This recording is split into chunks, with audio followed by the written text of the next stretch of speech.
In recent years, there have been few intra-divisional rivalries that can match the spirit, intensity, or drama of the series between the New England Patriots and the Baltimore Colts.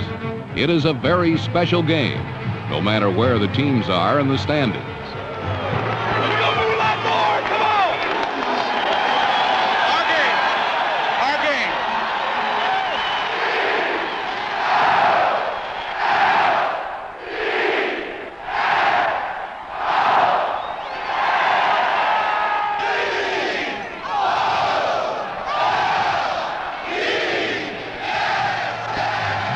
Two of the most exciting games were played in 1977 and 78 seasons, when the Patriots and Colts met on December 18th, 1977 at Memorial Stadium in Baltimore.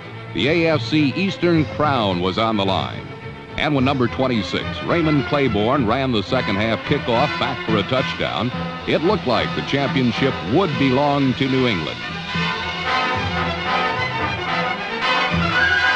But the game was far from over, as Colt radio broadcasters Chuck Thompson and Vince Bagley described. Chuck, things were probably never darker than right now, but I tell you, if they can come on down and score now, they're still in the game. New England now 21, the Baltimore Colts 3. And if the Colts want a championship in the National Football League this year, they are going to have to do a lot of work in very little time. Come on!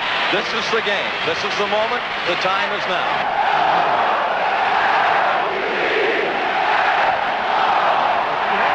Get in there! Get in there! Blow him out now! Come on, blow him out!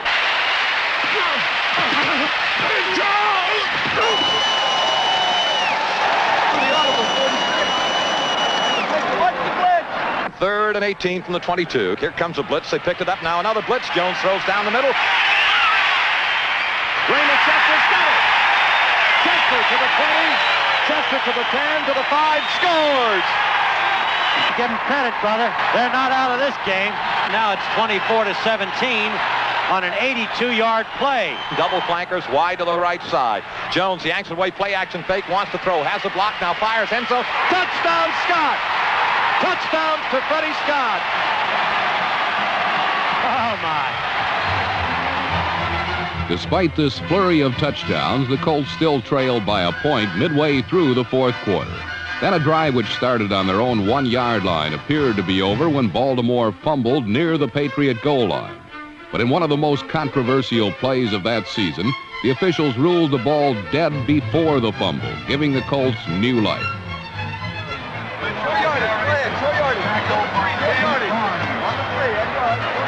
We have that clock running with 4:15. A point behind. What a thriller. Oh, what a football game. What a second half of football. Third and goal, Baltimore at the New England 3. Double tight end offense. Jones gives it to McCauley, right side, dives, and he's got it. He's got it. He scores.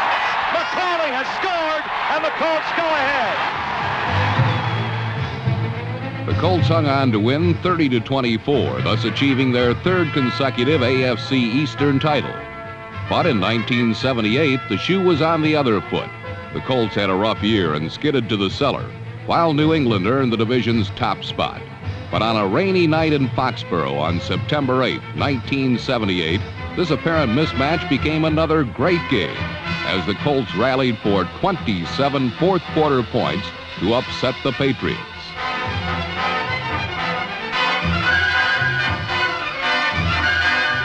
The hero was running back Joe Washington, then wearing number 27. In his first start as a Colt, he caught one touchdown pass and threw for another, then waited until the most dramatic moment for his final effort. With just a minute to play, New England had tied the score at 27 apiece. They then reluctantly kicked off to a waiting Joe Washington. Here's a line knuckleball bouncing downfield. Washington, I think, at the Baltimore 10 to the 15. Upfield, still on his feet, out in the open momentarily, and he's going to be caught. No, he isn't. He's on his feet. Go, Washington is going down into New England territory to the 10. He's going to score. Oh, my. Joe Washington returns 91 yards. Oh, my. Go to war, Miss Agnes. Did we find a guy when we got this guy? Joe, how'd you like to be mayor?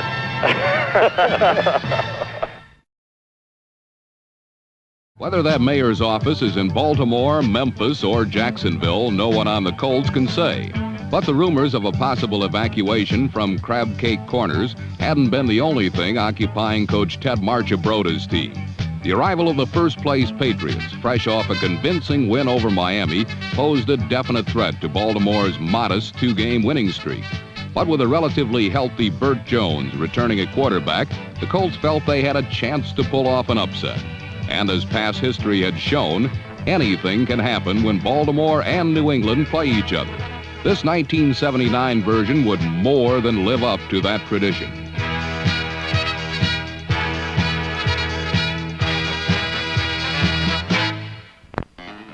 Prior to coming into this game, only one other team in pro football had scored more points than the New England Patriots. And quarterback Steve Grogan wanted something on the board on their very first drive. Unfortunately for New England, their best-laid plans went astray.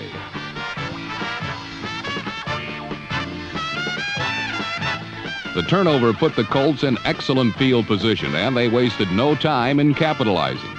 Number 20, Joe Washington, was the most anxious of all, proving it with perhaps the finest individual effort of the 1979 NFL season.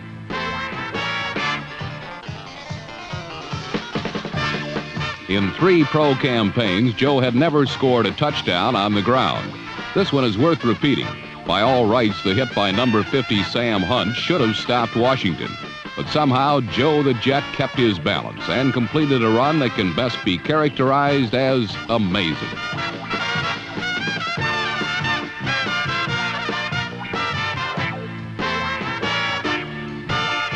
This early score established a trend that would continue throughout the game. Burt Jones would involve his running backs heavily in the offensive scheme, particularly with medium-range passes. Jones was able to use runners like number 23, halfback Don McCauley, who would then turn the short pass into something far greater.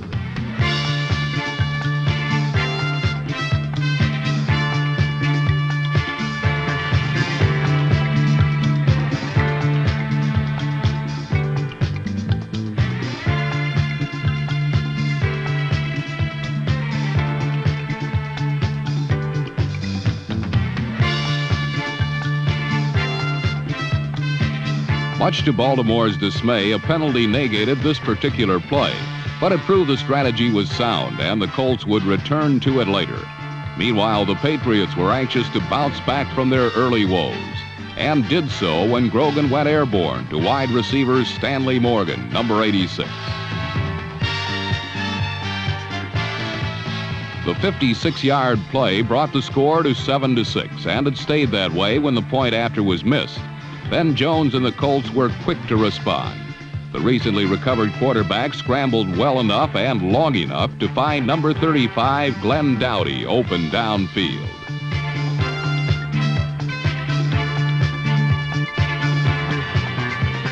After Dowdy's 54-yard effort, it took the Colts only 3 plays to score again.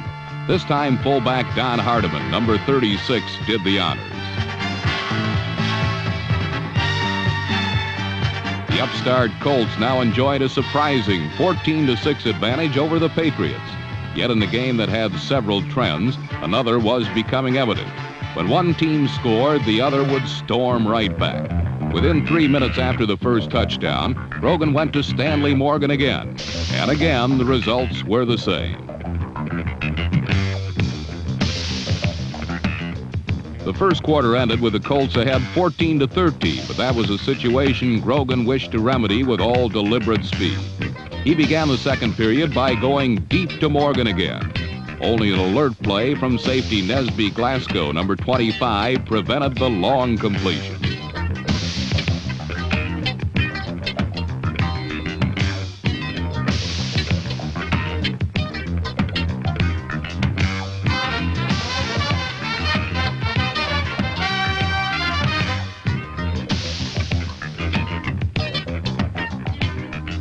Despite the near miss, Grogan would go to Morgan again throughout the afternoon.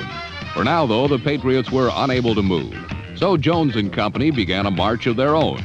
The best catch of the drive, and perhaps of the whole day, came from reserve tight end Mac Alston, number 83. a man known more for his blocking capabilities than his receiving skill.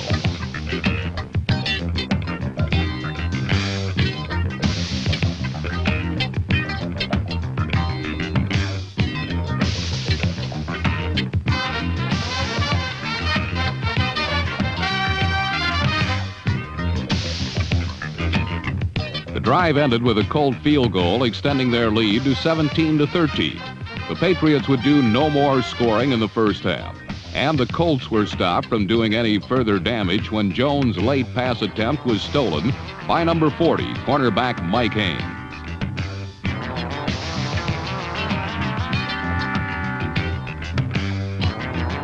Mac Alston's jackknife tackle did not sit well with the Patriots, who weren't all that happy about trailing at halftime anyway. But no one really seemed all that surprised about it. It was shaping up to be another typical New England-Baltimore battle, and an explosive second half was still to come.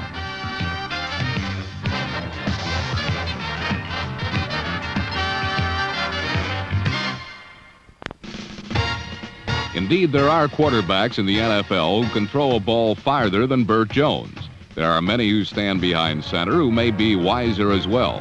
However, number 7 is beyond comparison when it comes to competitive spirit. Behind their leader, the inspired Colts marched for a touchdown on their first possession of the second half. On the drive, Jones used his backs masterfully. Number 36, Don Hardiman, was one effective weapon, as was number 23, Don McCauley.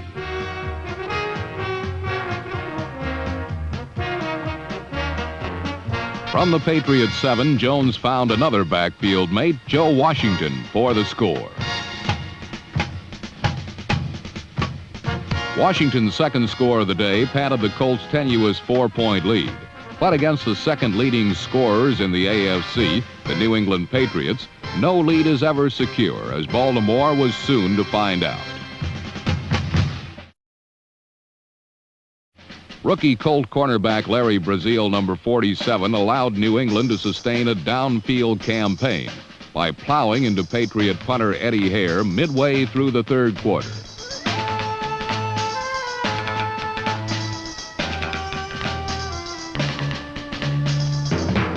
Braziel's case of rookie overexuberance resulted in a roughing the punter penalty. Steve Grogan then quickly rekindled the Patriot attack.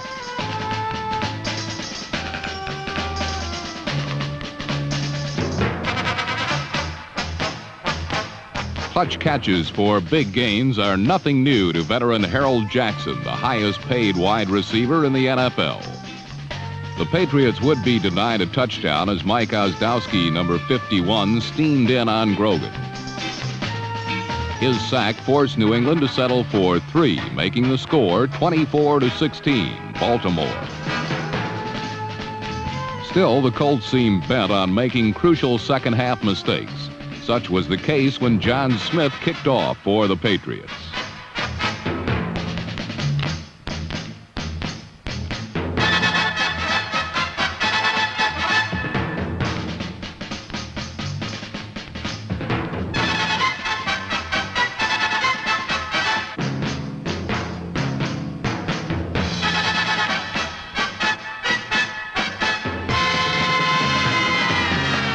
Bob Kreider's recovery of Baltimore's latest gift opened the door for Grogan. With his receivers covered, Steve was forced to run the football, something he relishes rather than fears.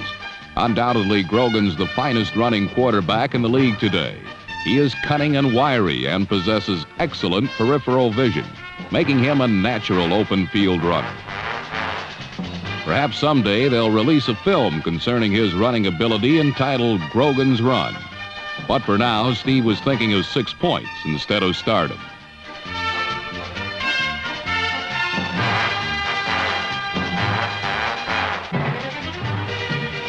Harold Jackson's touchdown grab was nullified by a costly Patriot holding penalty. On 3rd and 10 from the Colt 11, Grogan was pummeled by Baltimore's leading sacker, defensive end Fred Cook, number 72.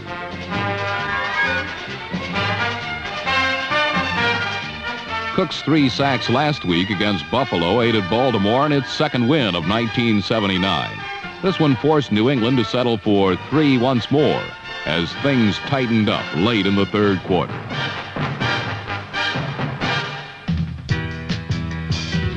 When Baltimore took over, Jones resorted to the tactics he had found previously successful, passing to his backs with short swing passes.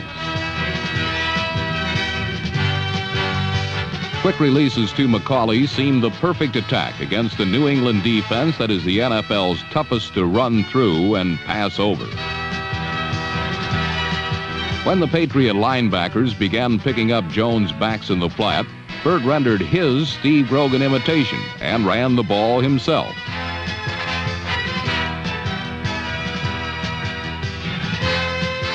Jones ignored his nagging shoulder separation and the punishing Patriot linebackers and cruised out of bounds into the arms of teammate Fred Cook for a 25-yard pickup.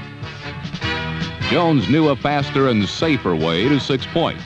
Speedy wide receiver Roger Carr, number 81.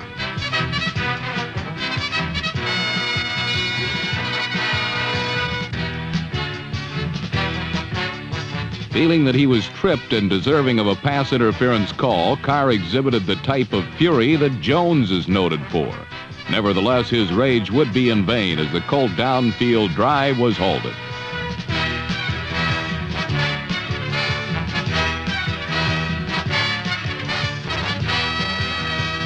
Grogan went to work to take the lead.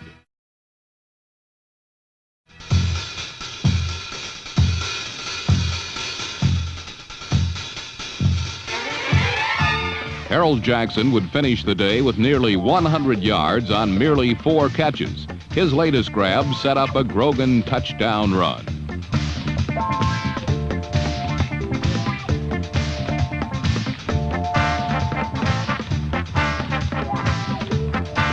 The second half had become a duel between quarterbacks. With 7 minutes remaining in the game, Grogan had the upper hand.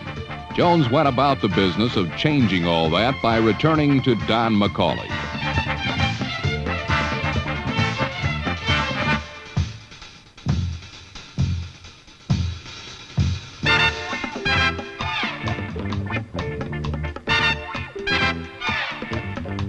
McCauley's twisting 16-yard gain took Baltimore deep into Patriot territory and set the scene for Joe Washington's second rushing touchdown of his career and the game.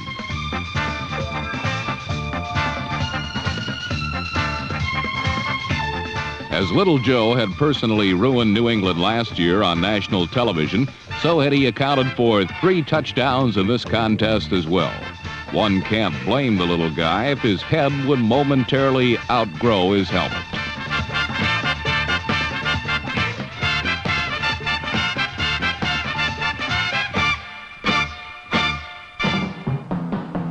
Ahead 31-26, Jones sought to run out the clock by handing off to workhorse Don McCauley. But number 40 All-Pro Mike Haynes stripped McCauley of the ball. Haynes provided the Patriots with an opportunity to overcome their 5-point deficit with over 3 minutes to play.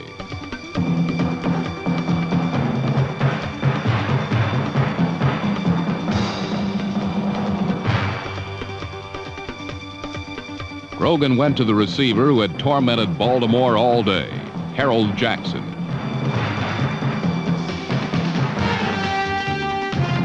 Once again, an excellent defensive play would prohibit New England from scoring.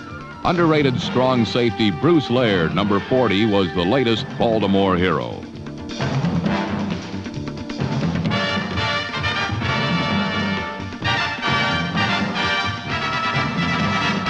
The Patriots still had one final chance to achieve a dramatic victory, and Burt Jones elected not to view the game's final moments.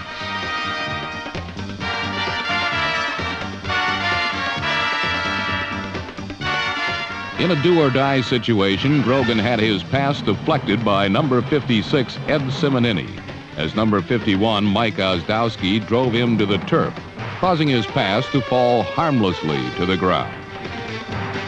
A game that was predicted to be a one-sided New England conquest proved to be an evenly waged, dramatic football game. From the Colt Patriot showdowns of the past, one must wonder how these teams managed to consistently play such stirring, emotional football. An explanation for Baltimore's victory was perhaps best offered by a character in the novel Semi-Tough, who stated, "Winning is a happy accident of getting a bunch of guys together who want to." For New England head coach Ron Earhart, he has only 2 weeks to overcome defeat and prepare for what will probably be another cardiac rematch.